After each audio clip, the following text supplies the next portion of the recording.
by stolen corpses alone. And perhaps the bodies from graves decayed and lifeless were not enough to fulfill his ultimate fantasy, and he started craving fresher corpses, one that he didn't have to dig up.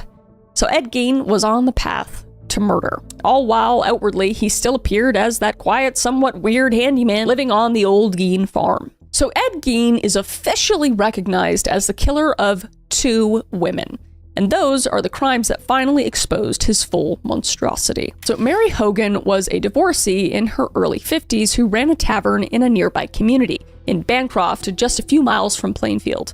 And curiously, Mary bore a physical resemblance to Augusta that drew Ed's attention. And on a cold winter afternoon of December 8, 1954, Mary Hogan vanished from her tavern, and details of her disappearance are scarce. And it was as if Mary had been there one minute and just gone the next. But in reality, Ed Gein had shot Mary Hogan inside her own tavern. And with uncanny strength or sheer determination, he hauled her corpse onto a sled and dragged her body back to his farm. And back at the farm, this is where he would disassemble Mary and hide her different parts. And when Ed's crimes were finally uncovered in 1957, authorities found Mary Hogan's face made into a mask of sorts that was just stashed away in a paper bag inside of Ed Gein's home, as well as her skull in a box in Gein's house as well. And Ed eventually admitted to killing Mary Hogan, though he later said he couldn't recall the details of the murder itself. So it's possible that in Ed's fractured mind, he went into an almost disassociative state during the act of murder, much as he described being in a daze during grave robbing. But whatever the case, Mary Hogan's demise was Ed's alleged first step from secret grave robber to active killer, if he didn't kill his brother, which I wouldn't put it past him. Yet at the time, no one connected the mild-mannered Ed Gein to the tavern lady's disappearance. And Mary Hogan became a cold case, and Ed continued about his business for a few more years. And then there was Mrs. Bernice Warden, who was 58 and was the owner of Warden's Hardware Store, and it was the main hardware store in Plainfield. And she was a familiar figure in the community, and on the opening day of deer hunting season, November 16th, 1957, Plainfield was quiet as many men were in the woods hunting. And Bernice opened her shop as usual that morning. And at around 9:30 a.m., a witness saw the store's pickup truck driving away from the rear of the building, but thought little of it at the time. And the hardware store then remained oddly empty the whole day. And it wasn't until 5 p.m. that Bernice's son, Deputy Frank Warden, checked on the store, and he found a disturbing scene inside.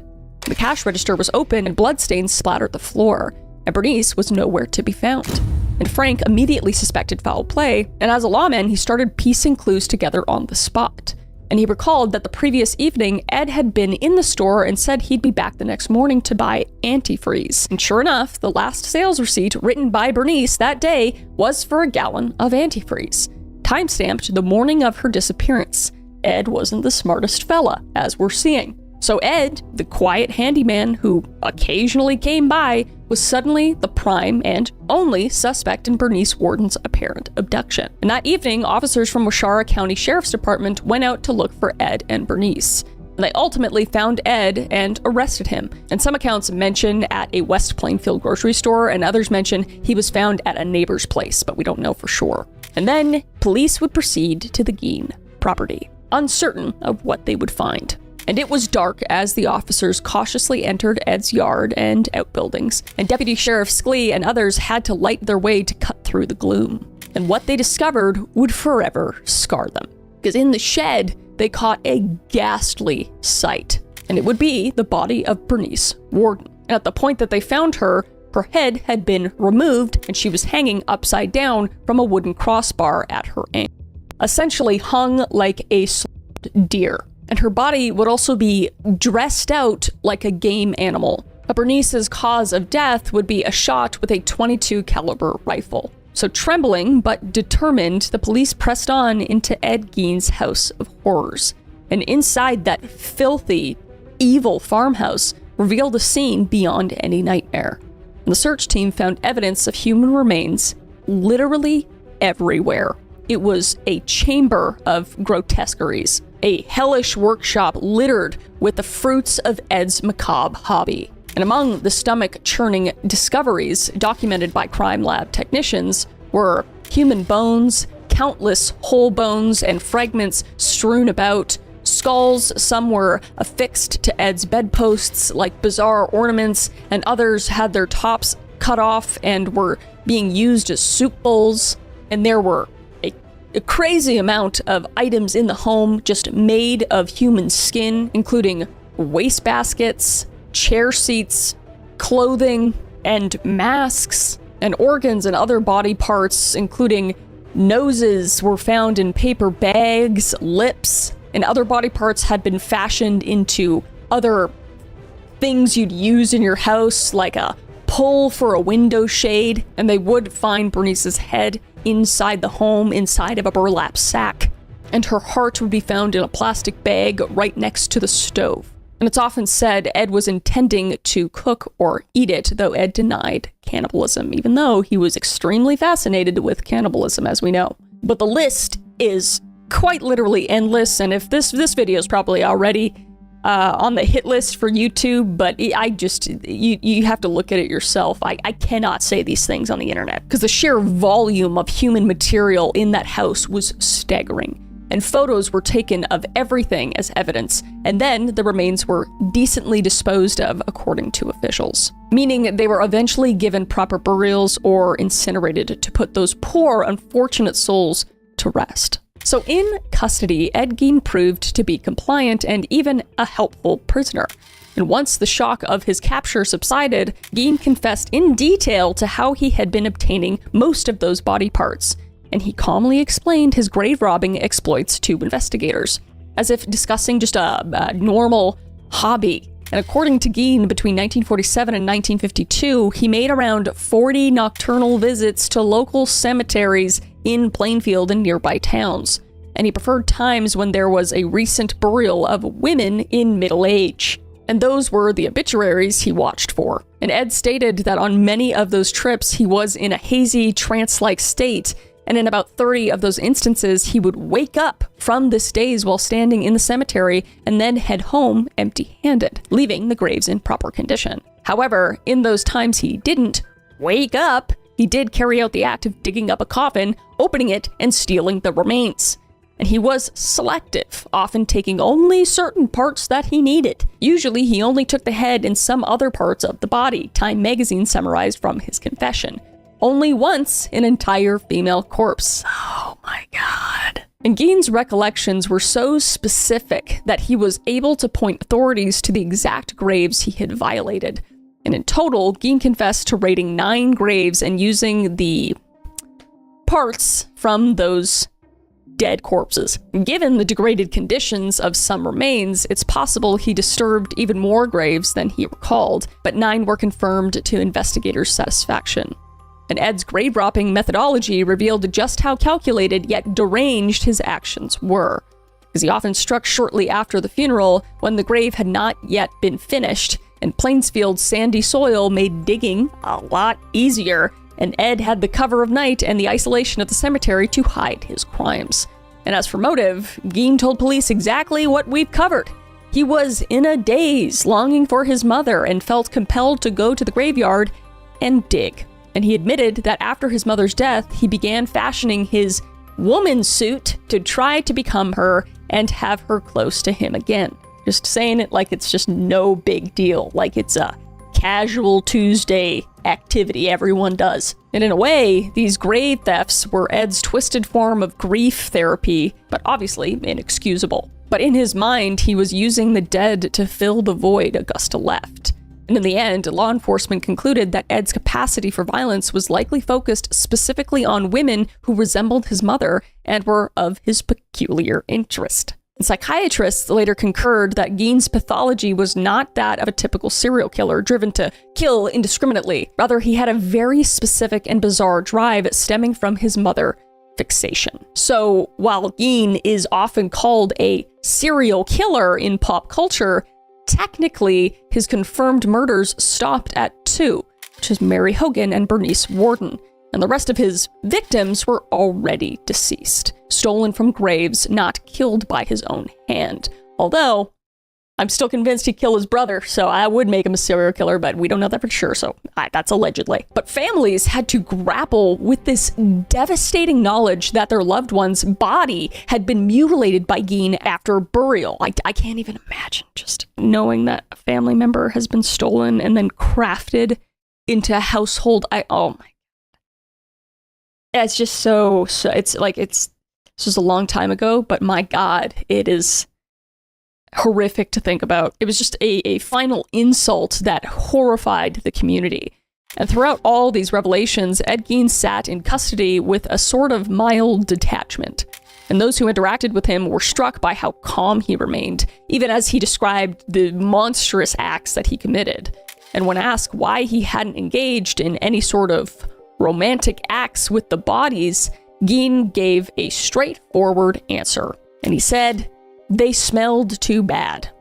Okay. It was just as if he truly lacked any conventional understanding of morality or the enormity of his crimes. He was more concerned with practical matters like odor. And in Ed's distorted mind, wearing a human skin suit and eating from skull bones were part of his private, totally normal world. And he showed almost no comprehension of why others were so appalled.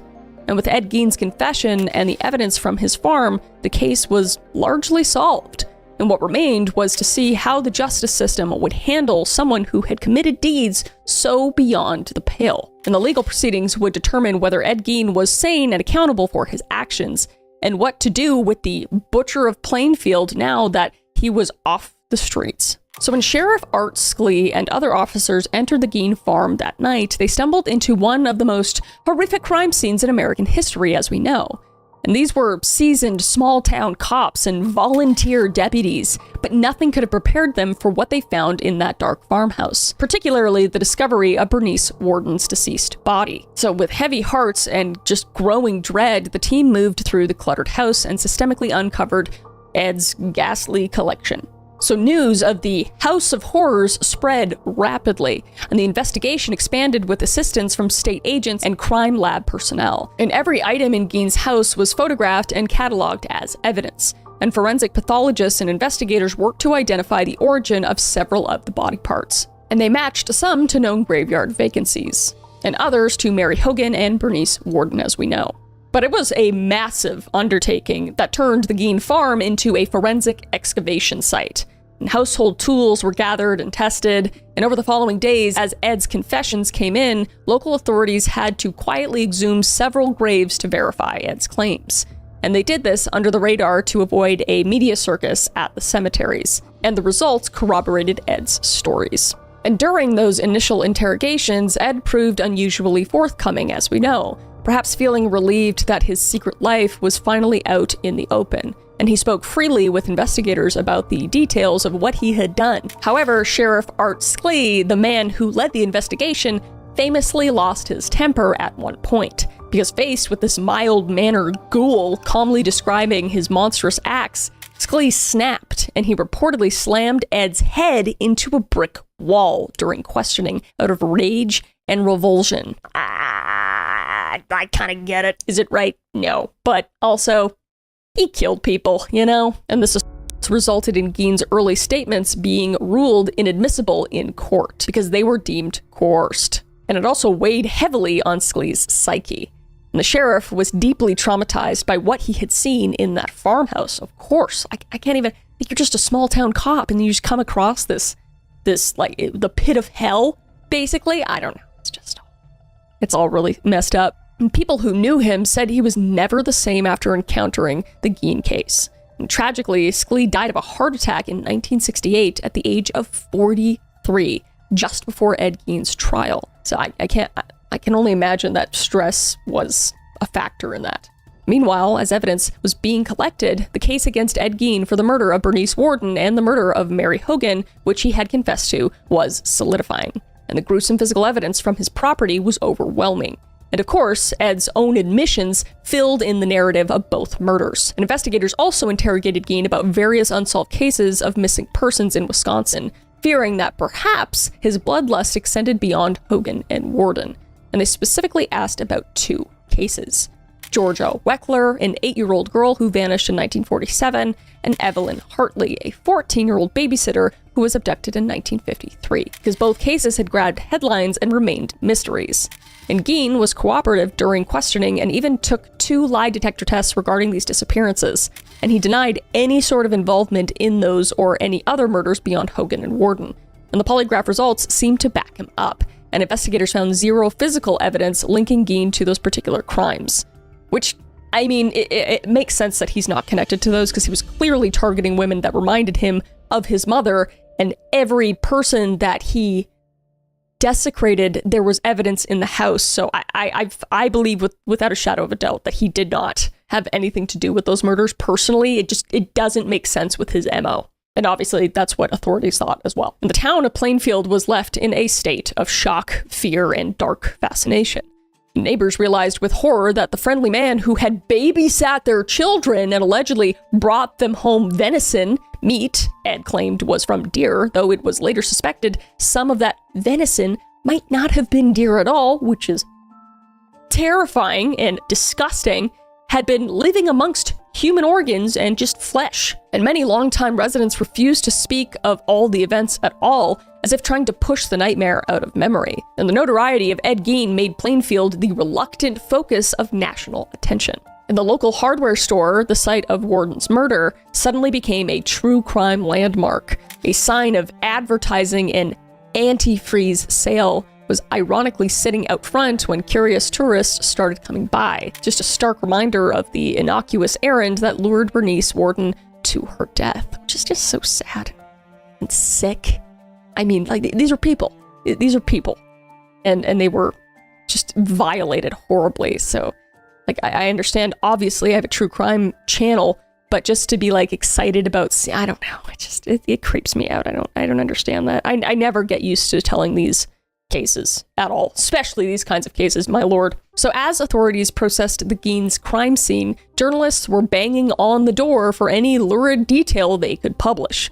And on December 2nd, 1957, Life magazine ran a spread titled "House of Horror Stuns the Nation," complete with photographs of Geen's creepy farmhouse and descriptions of the ghastly evidence. And Americans from coast to coast read about the mild-mannered farmer who had turned his home into a human slaughterhouse and scavenged graveyards under the moonlight. And the name Ed Geen became synonymous with a new level of depravity. And what made it all the more chilling was that Ed was not a gangland criminal or an urban maniac. He was a seemingly ordinary small-town neighbor, and the story just tapped into a primal fear that unimaginable evil could be lurking in the most mundane places. And the aftermath in Plainfield was chaotic. And so many people came to town that the authorities worried someone might torch Geen's house or steal evidence. And Geen's property, the house and 195 acres of land, was eventually boarded up and set to be auctioned the next spring. And there were even rumors that some entrepreneur might buy the house and turn it into a museum or a tourist attraction. And this idea appalled the townspeople, rightfully so. In March of 1958, just days before the auction, Geen's house mysteriously burned to the ground in an overnight fire. And the fire marshal suspected arson, noting that a rubbish fire had been started near the home by a cleanup crew and that the flames somehow reached the house, but nothing was proven. And I genuinely think that's for the best, to be honest. And many locals quietly felt a sense of relief seeing the House of Horrors reduced to ashes, including its said Plainfield fire chief, who happened to be Bernice Warden's son, potentially insinuating that not everything was done to stop the fire. And when Ed Geen, sitting in jail, was informed that his house had burned down, he only shrugged and said, "Just as well." And one artifact from Ed's life that did survive was his infamous Ford sedan, in the same car he had used to haul bodies, both corpses from graves and the bodies of his murder victims.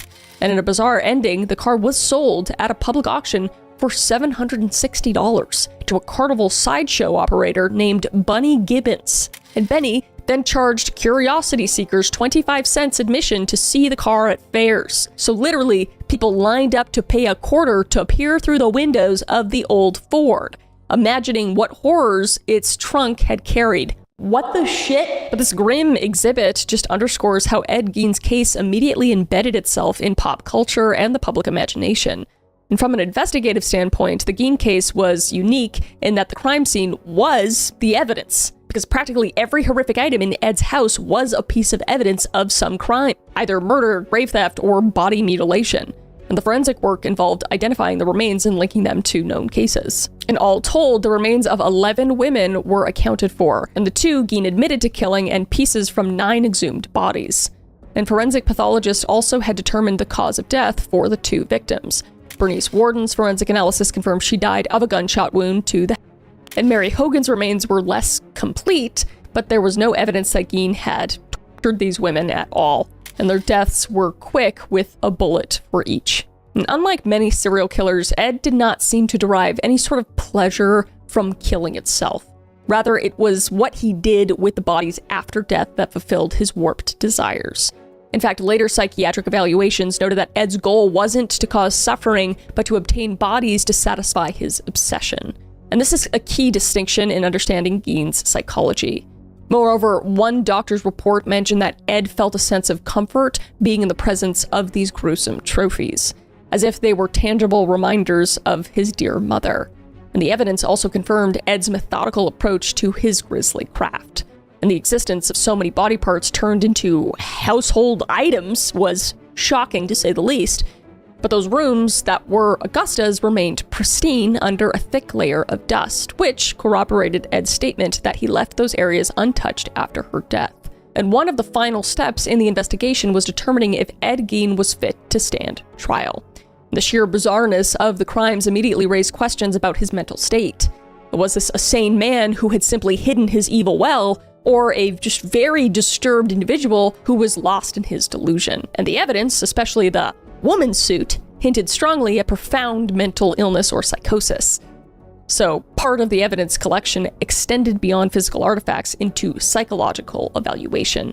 And in the weeks following his arrest, Ed was examined by doctors to assess his competency and sanity, which would be crucial in the legal proceedings.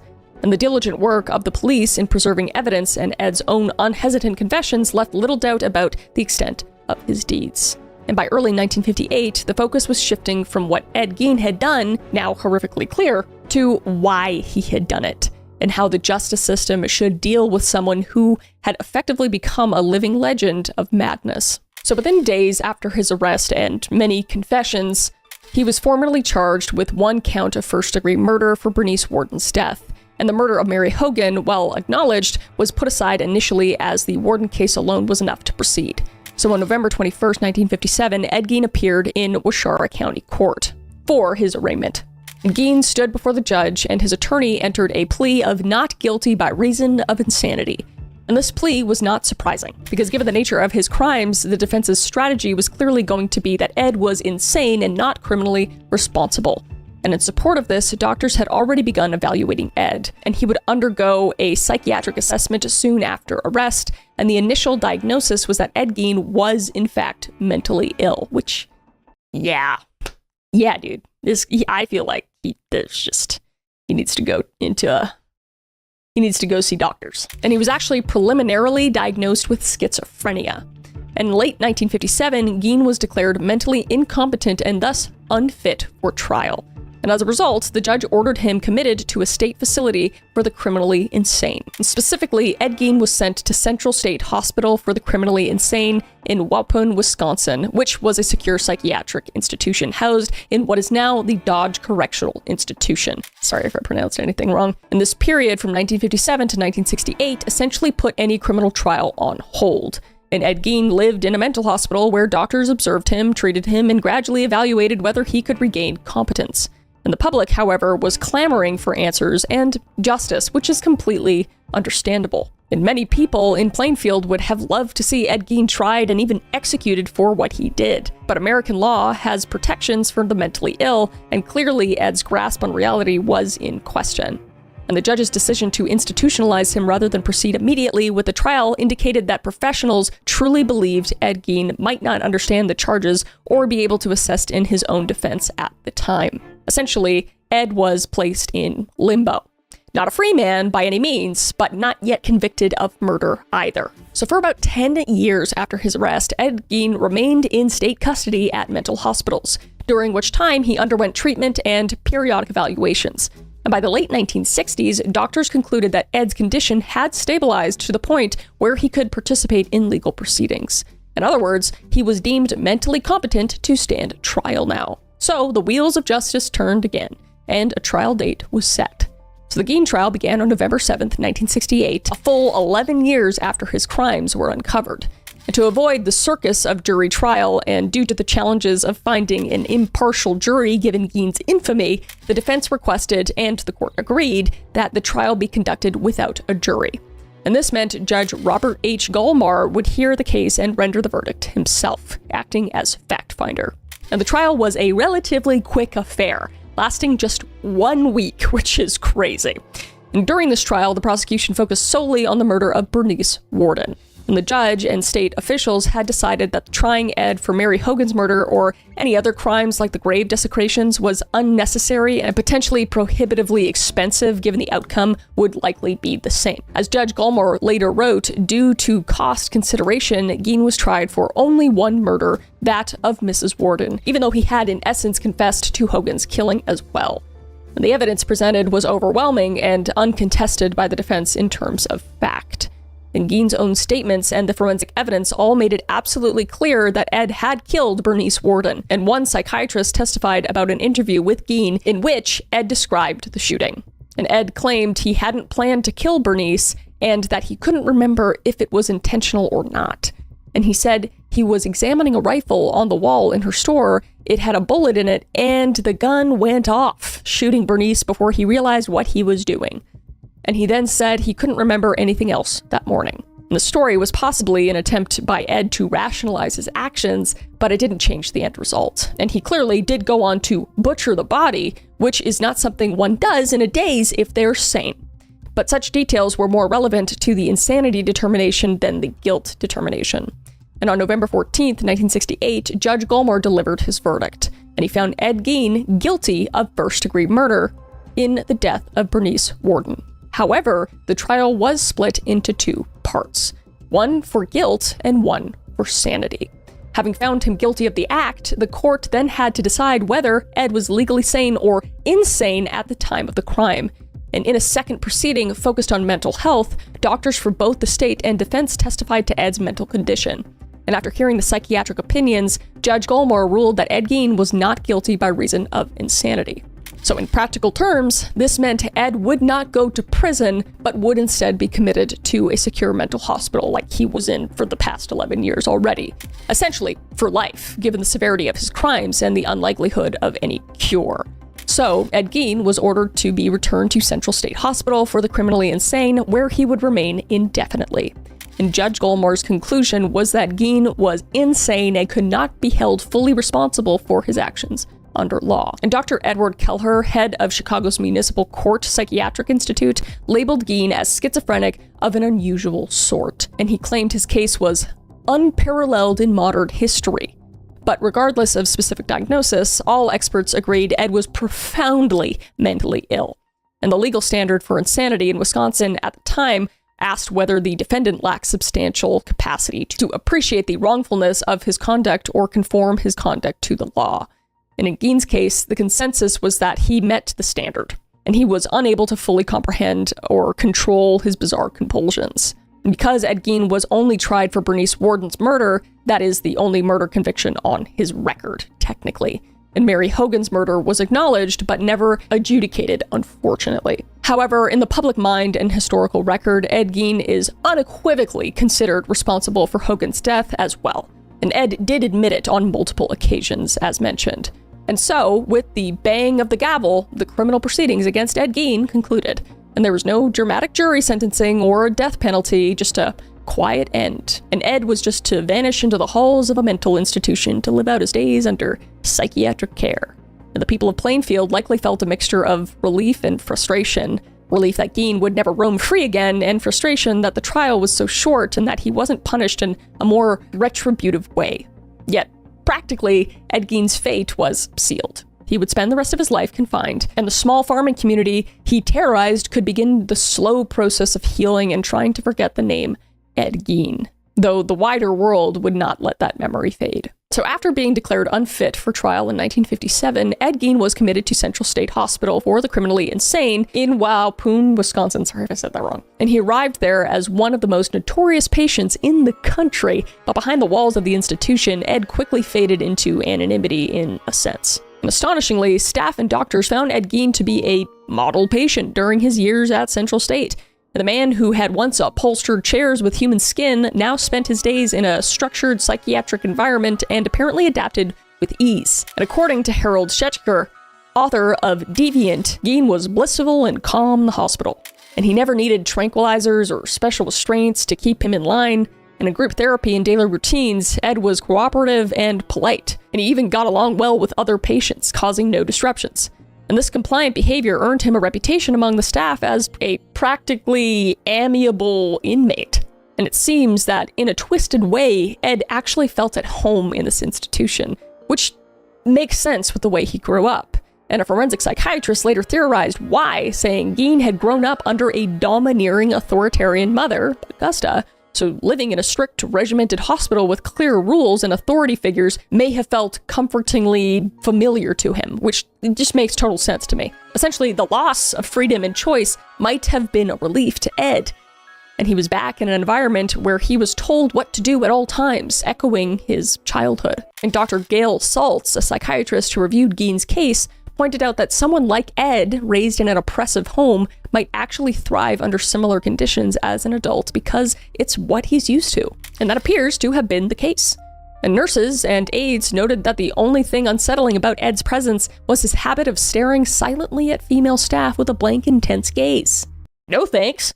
And he would watch the nurses in a way that made them very uncomfortable, perhaps an echo of his old obsessions.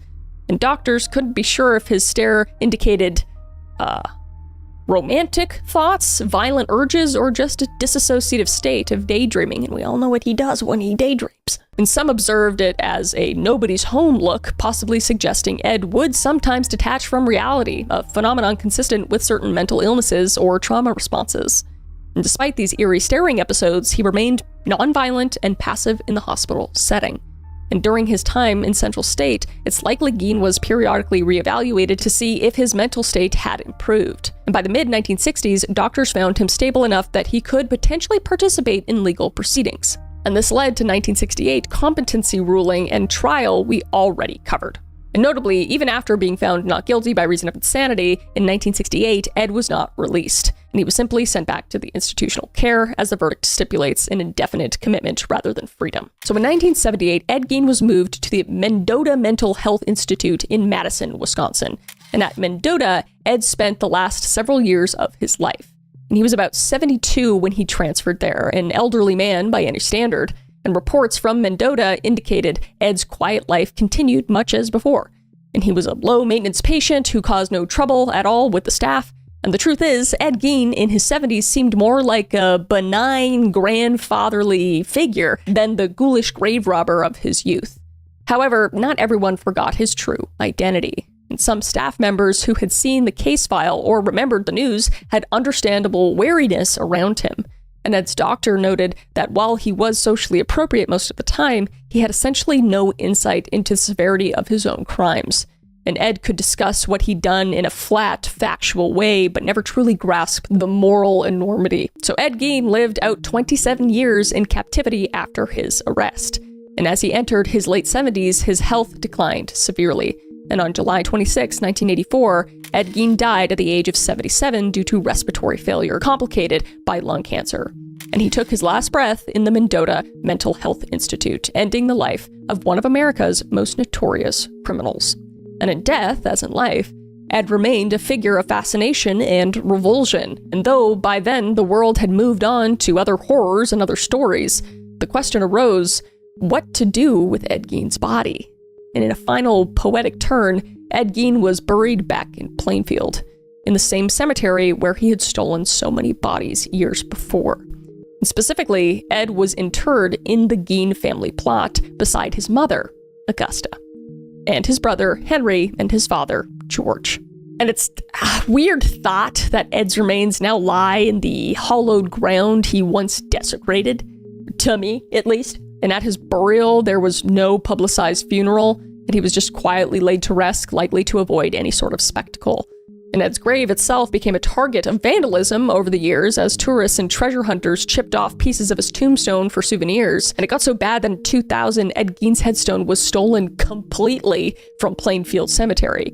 And the missing tombstone was later recovered by police near Seattle in 2001, which is kind of crazy. And after that, the gravestone was placed in storage to prevent any further incident. And today, Ed Gein's grave is unmarked, a patch of earth next to his mother's marker, but locals know the spot. And occasionally, curious visitors still find their way to the Gein family plot, though the cemetery doesn't advertise it, obviously. And in death, perhaps the spirits of those who wronged found some peace, knowing that Ed Gein could never harm another soul.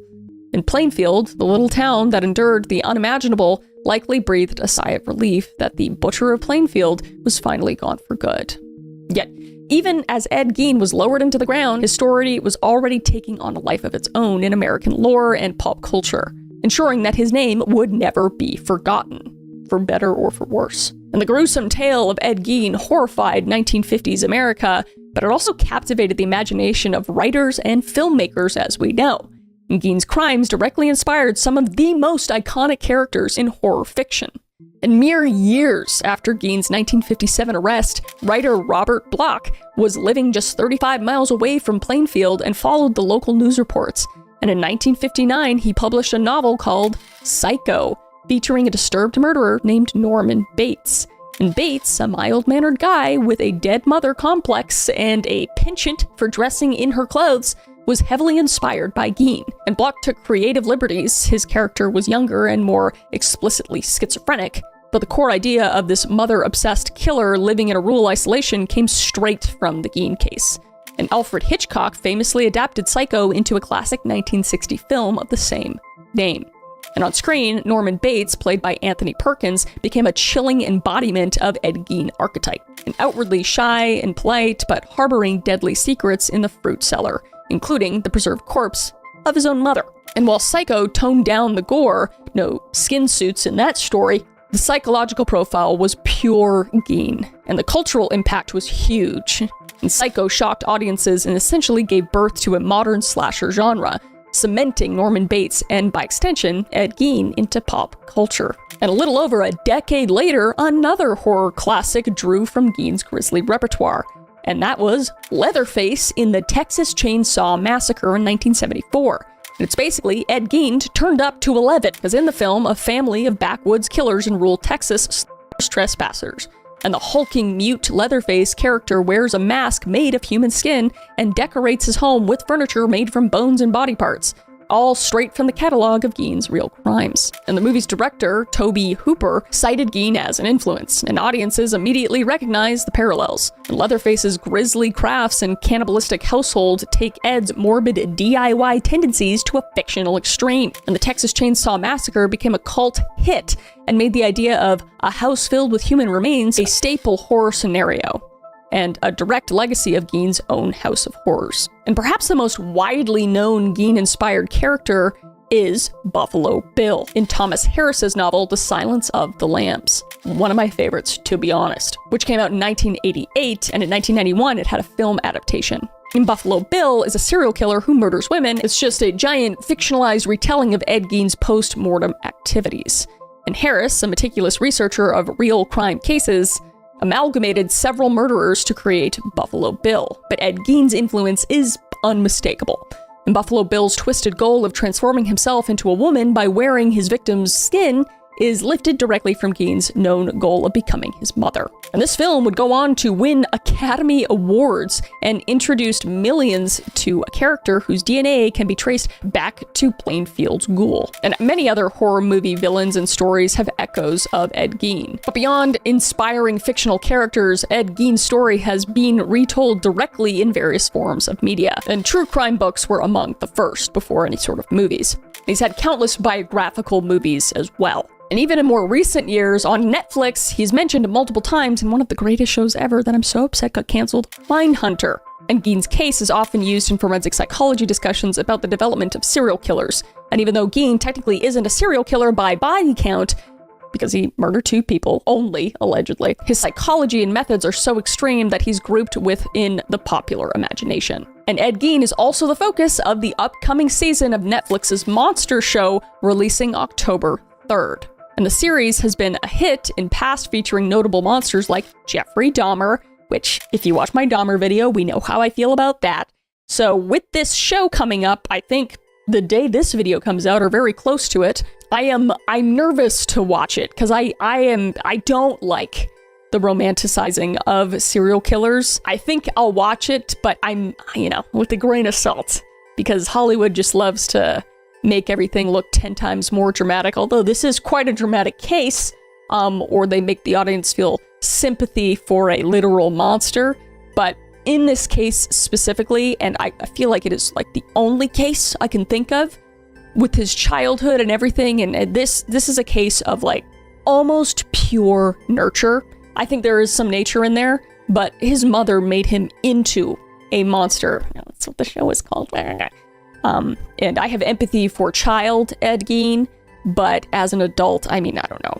He also got diagnosed with schizophrenia, which is, in fact, nature. I'm scared to watch the show because they usually butcher it. But now you have all the facts, so if you do watch the show, you can be as critical as you want to be, because now you're an Ed Gein expert. But if you guys really want me to watch the show, and you want some sort of deep dive on the show, and whether it's good or bad, or what it is accurate in or not accurate in, I can totally do that. Maybe that could be interesting, actually, so let me know down in the comments. Type Ed Gein show review, and then I'll know. But that is the case of Ed Gein. That is the deep dive. It was a long one, again, heart always goes out to the victims and their families. Absolutely horrific way to have your life ended, and even afterlife to be treated like just today's piece of shit, basically. But if you have any other cases you want me to deep dive into, let me know down below. I always read the comments. And until then, I will see you next time, okay? Stay safe.